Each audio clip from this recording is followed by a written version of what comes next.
25 ఏళ్ల కేసీబీ కొత్త సీజన్ వస్తోంది. దేశంలో మోస్ట్ పాపులర్ రియాలిటీ షో అయినటువంటి కౌన్ బనేగా క్రోర్పతి కొత్త సీజన్ రాబోతుంది. అమితాబ్ బచ్చన్ హోస్ట్గా వ్యవహరిస్తున్న ఈ షో ఇటీవలే 25 ఏళ్లు పూర్తి చేసుకుంది.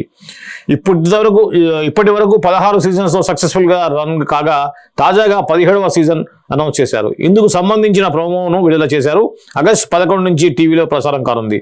సోమవారం నుంచి శుక్రవారం వరకు రాత్రి 9 గంటలకు సోనీ ఎంటర్టైన్మెంట్స్ టీవీలో పాటుగా సోనీ లివ్ ఓటీటీలో కూడా స్ట్రీమింగ్ కానుంది.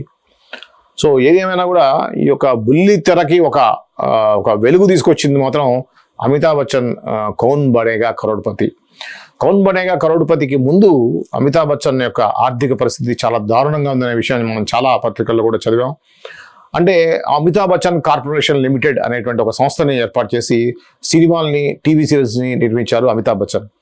ఏబిసిఎల్ అని బాగా పాపులర్ అయినటువంటి ఆ యొక్క సంస్థ పెట్టడం ద్వారా అమితాబ్ బచ్చన్ భారీగా లాస్ అయ్యి దాదాపుగా అతని ఆస్తులన్నీ అమ్ముకునే పరిస్థితి వచ్చింది.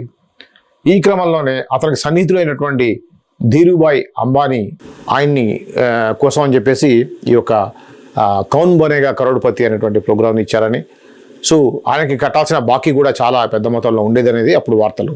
ఈ క్రమంలోనే మొత్తం జీరోకి వచ్చినట్టు అమితాబ్ బచ్చన్ని మళ్ళీ హీరో స్థాయికి లేపింది కౌన్ బనేగా కరోడ్పతి. రీబర్త్ అని చెప్పేసి చెప్తా ఉంటారు కౌన్ బనేగా కరోడ్పతి.